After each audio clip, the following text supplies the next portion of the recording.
Welcome. We're here today to talk about school safety within RHS and in the district in general today. My first question for you is, what is ALICE? Wow. ALICE is something that's developed over the years. And when I first heard about it, it was, I want to say 10 years ago, and just used in a few schools. But then as more of these school shootings have happened, I don't think there's many districts that don't use it. Mm-hmm. So it's a training for staff, for students, and it's age appropriate. So our younger kids don't do the same thing high school kids do. Right. But it helps prepare students in the event that there is an active shooter. Okay, and that leads me to my next question of when and why did we adopt ALICE? So I think it was 5 years ago, and it was because of the prevalence of school shootings. And we wanted to do everything we could do to keep students safe, not only here, but let's say you're in a movie theater, or let's say you go to college. We want you to have those skills and take them with you. So what kind of training do staff members receive that is different than students? So, for example, in the ways of old, we used to have all the students go to a corner of the room, turn out the lights, but what we've learned is that's not a good strategy, because Sandy Hook told us that a shooter could take out a lot of children all at one time. So now an updated strategy is spread out, you have something you can throw. So what we do with teachers is teach them about how to prepare their classrooms, meaning doors are locked, blinds are pulled, students are sheltering, spread out. So we teach teachers how to help their students. We also teach teachers what they need to do in terms of how to respond and communicate, because a key point of ALICE is to let others know what is happening. What additional steps do teachers take to go above and beyond the students to get trained and maintain their training? So they will have in-person trainings. They're going to have online trainings. Sadly, when these events happen, we debrief and talk about, what went well, what could have been done differently, so we learn. And those will happen periodically as needed. If a teacher is very, very interested, we would absolutely send them to be a trainer, like I spoke of Mr. Durant. And those teachers not only work just with a high school, for example, but they also go to the middle school or the elementary schools or our early childhood center. Right. And so do certain people within our school, like Roosevelt, get certified like teachers or anything? If so, why is this important and who are they? So each school has trainers. And so we have more here at the high school because there are more teachers and more students. All the way down to our early childhood center has a trainer who then trains other teachers about how to instruct students and how do you prepare students and what do you do as your own individual self to keep people as safe as possible. Right. So, for example, Mr. Durant is one, and so then he works with other teachers on the Roosevelt staff to let them know how to react, what to do, and how to help students. So I have noticed that teachers' classrooms have a button, their phones have a button that says ALICE. What is this button? Who is it for? Should students know about it? Oh, that's a great question. That alerts everybody that something is not right. And so absolutely students need to know about it because you all are responsible. And so that will be part of the training that we do with you come January about what are some things you could do, because I believe in Oxford there were students in a classroom without an adult. And so those students then could follow through with what they had been taught. And that's what we would want for our students. When students are new to the building, do they get any new training, like if they come off of switching schools, or if they were absent during that day, is there any virtual thing or anything that should be there or is there to prepare them? That's a great point. And something we just figured out as a result of Oxford is Our current 6th graders right now were in 4th grade the last time they were trained. And there's a big difference between the training for elementary K-5 and then middle and high school students. So we really need to fill that hole. And I think you raise a great point. How long has it been since RHS last received ALICE training in person? So let me break that down, because we inform parents, we also train students, and we also train staff. Okay, so staff are trained annually, and so matter of fact, this fall staff came back and did some trainings. Students, with COVID, we had to pause things, so it's been over 2 years, or almost 2 years, since students have been trained, and same thing with parents.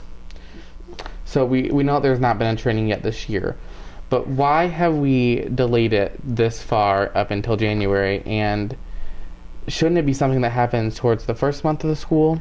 So I'm glad you asked that, because I've been talking to a lot of parents about that same thing. And coming off the pandemic, we had to prioritize what we did with our teachers and the messages we gave to our students. And it's not to say that anything isn't important, but we couldn't do it all at one time. So we prioritized the social emotional learning first. And so when teachers came back in August and September and November, they received trainings in how to help students recognize how they were feeling, if they're ready to learn, and what to do if there was a student who was struggling. And so we prioritized that, coming off the fact that students really hadn't been in school for a year and a half. And that's not to say that ALICE isn't important. We had planned in January to begin that, and we're going to look at those timelines next week. But starting in January, February, we're going to bring parents and students and teachers on board. As a student leader here is what I call myself, being involved in so much. I feel that to be best prepared with ALICE training, there should be an in-person training at the start of the year and a refresher video midway, like towards the beginning of the second semester. Has any calendar like this been considered? So yes. As a matter of fact, there is an in-person training and drill that will, so in-person training is going to happen January, February, March. We anticipate having like simulation drills in the spring. Okay, and in the future, do you plan to continue this January, or do you plan to move it up more so we're more prepared for the beginning of the school year? Oh, that's a great question. And so I like your suggestion of having it twice a year, and I'd like to take that back to our leaders to see if we can incorporate something like that. All right. How has administration prepared students and staff for active shooters during the pandemic in the beginning of this year?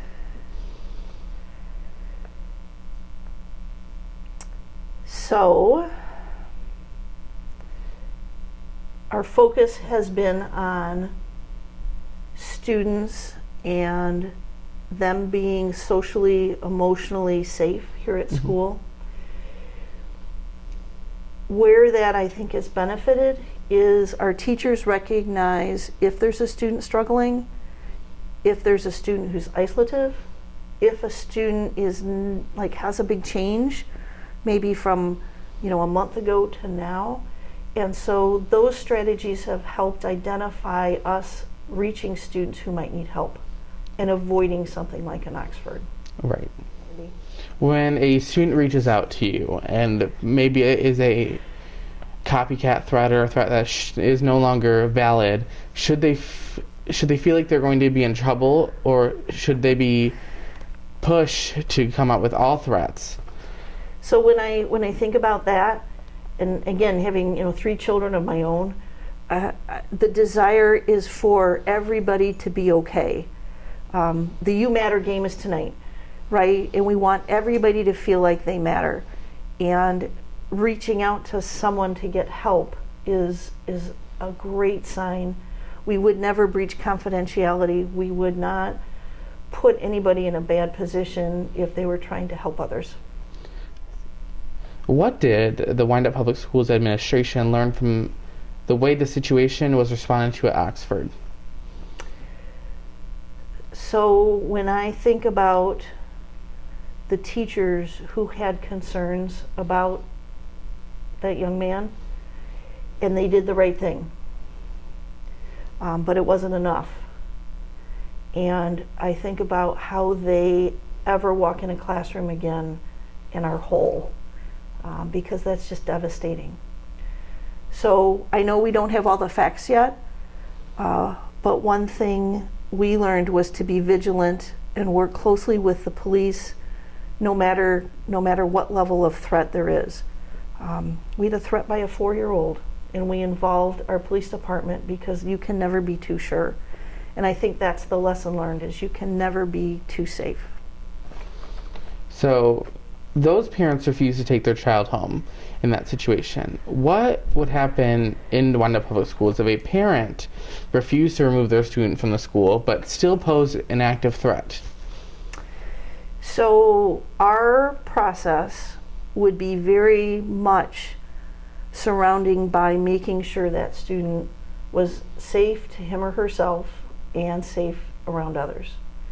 So if the parents weren't compliant, we'd go down the emergency list. That's part of the reason why we have those contacts. And we would find somebody that would follow up with that mental health provider and make sure that that student was safe to him or herself first, and then safe to return to school. So is there any, like, if a parent didn't want to take their kid out, is there any, like, way to isolate that kid or have them leave school if they're posing a threat that you guys would deem necessary? So yes, but the other thing that goes through my mind as an educator is I wouldn't want that student going home alone. I would want that student to have an adult who could follow up and make sure that he or she was okay too. The RHS classroom still cannot be locked from the inside of the classroom. I have talked to multiple different teachers who have told me that they've asked this to be addressed for at least 5 years plus. Will this be addressed in any way now, as it adds seconds onto an unsafe time? So I think that's a very valid question. And right now, the messages have your door locked from the outside so that at all times you could pull it shut. But that is a huge inconvenience. You think about how many times students get called to the office, have to go to the bathroom, forget something in their locker, have to get something from a friend. It's in and out, in and out. So I think that's something that we're going to be looking at in these next few weeks. What other new measures are going to take place at RHS and in other Wyandotte Public Schools after this Oxford shooting happened? So close to our home, might I add. So we're in the process of debriefing what happened and what went well and what could be done differently. So we're going to do that with our administrators, our teachers, and students. I think something that comes to mind right away is that reaffirming that if we have a question about a student, we're leaving no stone unturned. We're going through backpacks, cars, lockers. Believe it or not, you park your car in our student parking lot, we can go through it. So we don't want to have any questions about student safety. And we just need to reaffirm that we will do everything possible to keep our schools safe. So I know that quite a few schools during the last week, they've done some added safety measures, as making kids put their backpacks in lockers for the week and a few weeks to come. Do you or the schools have any plans to do anything like that if this situation ever comes and arises? Right. So based on what we're hearing and based on the threats that we've been able to deem non-credible, we didn't have a reason to do that. Some of those other schools had some questions and wanted to make absolutely sure. But based on the recommendations of every threat not being credible, we wanted to have business go on as usual and just make sure we keep open lines of communication and we're always checking. So when you receive a threat, what is the process of going through it? What deems it credible versus not credible in this situation? Right. So I'm not so sure a student looking up ammunition is like a super big red flag. But certainly graphic drawings, or if We hear a student over say, I'm going to kill somebody, I'm going to shoot this place up, or, those things really rise to our attention, and we don't take any chances. Sometimes there's threats written, like on walls or bulletin boards. Cameras are great because we can go and see timelines of who was where and when, and lots of times it's somebody who's just blowing off steam, but we don't want to miss that. So if we receive a threat, we look into it the best we can, and that includes like the 3 administrators here. They often contact me.